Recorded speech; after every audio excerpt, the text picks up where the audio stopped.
শ্রেণী প্রথম, বিষয় ছোটদের আরবি ও ইসলাম শিক্ষা। ছোট্ট সোনামণিরা কেমন আছো? আশা করি সবাই ভালো আছো, সুস্থ আছো। আসো আমরা একটু অনলাইন ক্লাসে পড়াশোনা করি। হ্যাঁ, আমরা গত কয়েকদিনে এই পড়াটা কিন্তু আমাদের শেষ হয়ে গেছে। আমাদের এই যে বইটা দেখতে পাচ্ছ, আমি তোমাদের বইয়ের নাম এবং তোমাদের যে লেখক বইটা সেটার নামও আমি তোমাদের দিয়ে দিয়েছি, তোমরা দেখে নিও।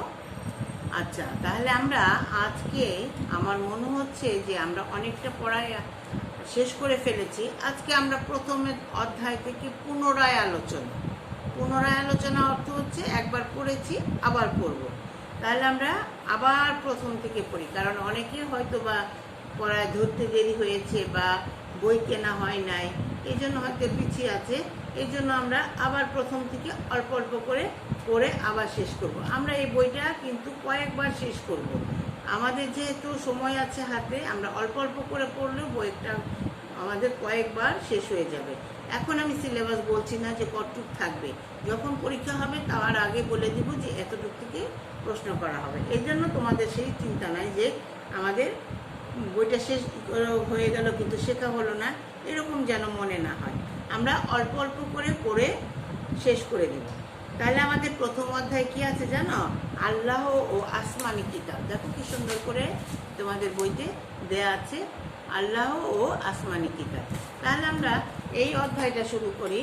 প্রথম অধ্যায়, যেটা আমরা কোন জাতি।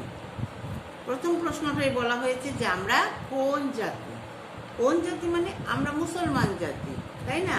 আমরা মুসলমান জাতি। আমাদের দেশে অনেক ধরনের লোক আছে, মুসলমান, হিন্দু, বৌদ্ধ, খ্রিস্টান। হ্যাঁ, এক একজনের ধর্ম এক এক রকম। তাহলে সুতরাং আমরা কোন জাতি? আমরা মুসলিম জাতি। আমাদের ধর্মের নাম কি? আমাদের ধর্মের নাম ইসলাম ধর্ম। আমাদের ধর্মের নাম ইসলাম ধর্ম। ইসলাম অর্থ কি? আমাদের যখন ধর্মের নাম ইসলাম, কিন্তু আমাদের এই ধর্মের অর্থটা কি, তাই না? আমাদের তো জানতে হবে যে আমাদের অর্থটা কি। আমরা ইসলাম বললাম, মুসলমান, আমাদের ধর্ম ইসলাম, কিন্তু আমাদের ইসলাম অর্থ কি সেটা যদি না জানি তাহলে কি হবে? হবে না, তাই না? আমাদের জানতে হবে। তাহলে আমরা এখানে কিন্তু তোমাদের বইতে ইসলাম অর্থ কয়েকটা দেওয়া আছে: আনুগত্য, আত্মসমর্পণ ও শান্তি। আমাদের অতটা দরকার নেই, তোমরা তো ছোট মানুষ, তোমরা শুধু ইসলাম অর্থ শান্তি এটা বলতে পারলেই হবে। ইসলাম অর্থ শান্তি। তাহলে চিন্তা করে দেখো যে আমাদের ধর্মটা কত সুন্দর। আমাদের ধর্ম মানেই হচ্ছে শান্তি।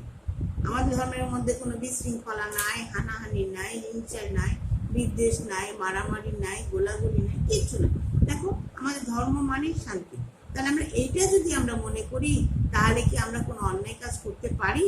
তোমার কাছে মনে হবে না, আমরা কোনো অন্যায় কাজ করতে পারি না, কারণ আমাদের ধর্মটাই, আমরা যে ধর্মে জন্মগ্রহণ করেছি, যে ধর্ম আমরা মনে প্রাণে মানি, সেটা যদি অর্থ শান্তি হয়ে থাকে, তাহলে তো আমরা শান্তির প্রিয় মানুষ, তাই না? আচ্ছা, বুঝতে পেরেছো নিশ্চয়? কে আমাদের সৃষ্টি করেছেন বলো তো? আমাদের সৃষ্টি করেছেন আল্লাহ। আমাদের সৃষ্টি করেছেন। এই যে আমরা এত সুন্দর দুনিয়ায়, এত সুন্দর পৃথিবীতে আমরা জীবনযাপন করছি, এত সুন্দর আল্লাহ আমাদের ব্যবস্থা করে দিয়েছেন। দেখো, আমাদের নদী, নালা, পাহাড়, পর্বত, ফুল, ফল, খাবার দাবার, কত কিছু, কত এভরিথিং, কত সুন্দর সুন্দর জিনিস আল্লাহ আমাদের জন্য সৃষ্টি করেছেন। তাহলে দুনিয়াতে এত সুন্দর সুন্দর জিনিস আমাদের দিয়েছেন, আর আখিরাতে পরকালে যে কতটা সুন্দর জিনিস দিবেন সেটা তো চিন্তাই করা যায় না, তাই না? বলো। তাহলে আমাদের কে সৃষ্টি করেছেন? আল্লাহ আমাদের সৃষ্টি করেছেন। এখন হচ্ছে ঈমান অর্থ কি? ঈমান অর্থ হচ্ছে বিশ্বাস। ঈমান অর্থ হচ্ছে বিশ্বাস। আচ্ছা, ঈমান কাকে বলে? ইসলাম ধর্মের মূল বিষয়গুলোকে মুখে স্বীকার করা, অন্তরে বিশ্বাস করা এবং সেই অনুযায়ী কাজ করাকে, তদ অনুযায়ী মানে সেই অনুযায়ী, মানে যেগুলো আমরা বিশ্বাস করলাম সেই অনুযায়ী কাজ করাকে ঈমান বলে। আমি এই পড়াগুলো আবার বলছি, কারণ কি জানো, তোমাদের ভিডিওতে কয়েকটা ক্লাসের সাউন্ডের খুবই সমস্যা ছিল, শব্দ শোনা যাচ্ছিল না, তোমরা সেদিন বলেছিলা। এই জন্য কিন্তু আমি আবার জোরে জোরে তোমাদেরকে পড়ানোর চেষ্টা করছি। এরপরে যদি তোমাদের সমস্যা হয় তারপরেও আমাকে বলবে যে ম্যাডাম শোনেন। আমি কিন্তু জোরে জোরে চিৎকার করে তোমাদেরকে পড়াচ্ছি। এখন দেখো তোমাদের শোনা যাচ্ছে কিনা। না শোনা গেলে আমাকে বলবে। ইসলাম অর্থ কাকে, ইসলাম কাকে বলে? ইসলাম অর্থ হচ্ছে ইসলাম ধর্মের মূল বিষয়গুলোকে মুখে স্বীকার করা, অন্তরে বিশ্বাস করা ও সেই অনুযায়ী কাজ করাকে ঈমান বলে, তাই না? আচ্ছা, দেখো কত সুন্দর কথা। মুসলমানগণ কি কি বিষয়ের উপর ঈমান আনে? মুসলমানগণ 7টি বিষয়ের উপর ঈমান আনতে হবে, তাই না? এটা কিন্তু খুব ভালো করে মনে রাখতে হবে। মুসলমান হতেই হবে না, কিন্তু এই 7টি বিষয়ের উপর আমাকে অবশ্যই অবশ্যই অবশ্যই কি করতে হবে? ঈমান আনতে হবে। এক হচ্ছে আল্লাহ, আল্লাহ যে এক ও অদ্বিতীয়, আল্লাহ আমাদের সৃষ্টি করেছেন, এটা বিষয় করে অবশ্যই আমাদেরকে আল্লাহর উপর ঈমান আনতে হবে। তারপরে হলো আসমানি কিতাব, আল্লাহ যে কিতাবগুলো পাঠিয়েছেন সেই কিতাবগুলোর উপরে, যেমন কোরআন, জাবুর, ইনজিল, তাওরাত, এইগুলোর উপরে আমাদের কি করতে হবে? ঈমান আনতে হবে। তারপর হলো ফেরেশতা, আল্লাহ যে ফেরেশতা পাঠিয়েছেন যুগে যুগে, সেই ফেরেশতাদের প্রতি আমার ঈমান আনতে হবে। তারপরে হচ্ছে আখিরাত, আমাদের অবশ্যই মনে রাখতে হবে যে মৃত্যুর পরে আরেকটা জীবন আসবে, সেটার নাম হচ্ছে আখিরাত, এটার উপরে আমাদের ঈমান আনতে হবে।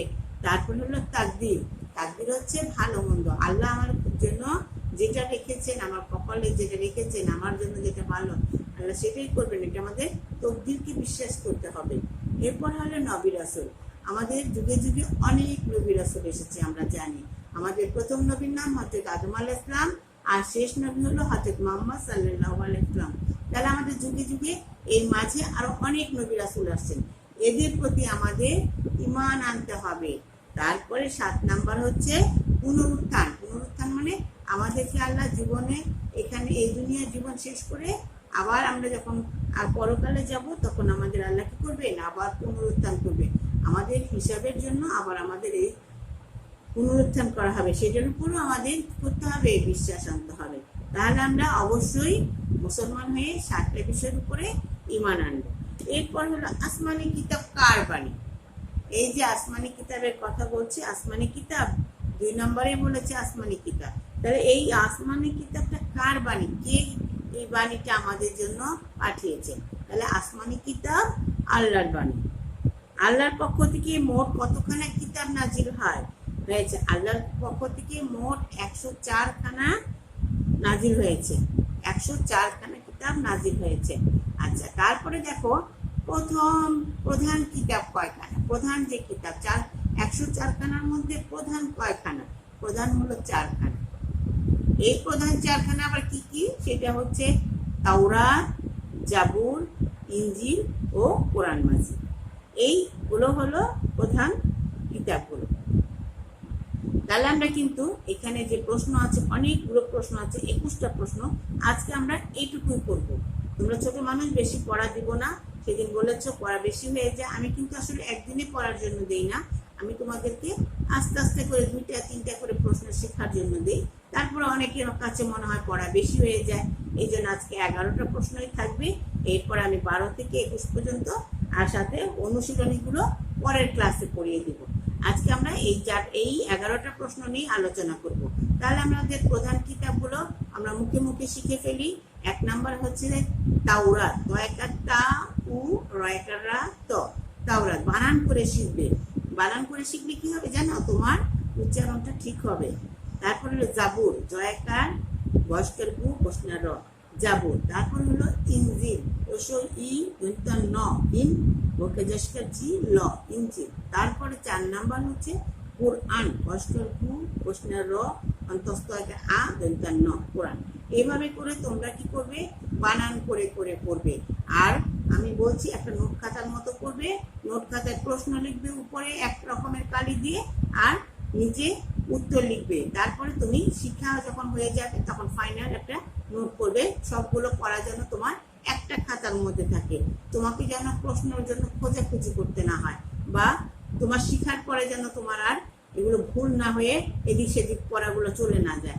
এই জন্য একটা খাতার মধ্যে সবগুলো পড়া লিখবে। আর বাকি পড়াগুলো যখন শিখবে তখন পুরোনো খাতা, অন্য কোনো খাতা যেখানে পেজ আছে সেই খাতার মধ্যে তুমি লিখে লিখে শিখবে। একবার দেখে লিখবে, 2বার দেখে লিখবে, 3-4 যখন পড়বে তখন কিন্তু না দেখে লেখার চেষ্টা করবে। আর বানানগুলো কিন্তু ভালো করে পড়বে। বানান যদি তোমার ভুল হয় তাহলে তোমার উত্তর ভুল হয়ে যাবে। এই জন্য বানানের প্রতি অবশ্যই খেয়াল করবে, আর হাতের লেখাটা সুন্দর করবে।